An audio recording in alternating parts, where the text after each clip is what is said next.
ଓଡ଼ିଶାରେ କିଏ ହେବେ ମୁଖ୍ୟମନ୍ତ୍ରୀ ଏ ନେଇ ବିଭିନ୍ନ ନାମକୁ ନେଇ ବିଭିନ୍ନ ସମୟରେ ଚର୍ଚ୍ଚା ହେଉଛି। ଆଉ ଏପଟେ ଦିଲ୍ଲୀ ଯାଇଥିଲେ ସୁରେଶ ପୂଜାରୀ।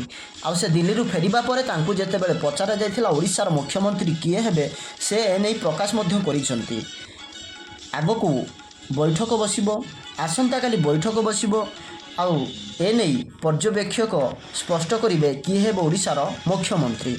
यार भितर मध्य सबुठारु खुशी खबर शुणा मिलूँ चेहरा मध्य सामना को आसी तो सबुठारु बड़ कथा कि स्वराज सूर्यवंशी चेहरा मध्य सामना को आसी यार भितर कनक वर्धन सिंह सुरेश पूजारी को मुख्यमंत्री पद को नहीं सामना को आसी आगु शुणा मिलूला कि धर्मेंद्र प्रधान हेबे ओडिशार मुख्यमंत्री किंतु से जेतेबेले मोदी मंत्रिमंडल में सामिल हो सारी तेबे से मुख्यमंत्री हेबार कौनसी ही सूचना नहीं। तेबे किए हेबे ओडिशार मुख्यमंत्री पद काहा उपरे निर्भर करिवो ताहा बैठक रे आसंता काली जना पड़िबो।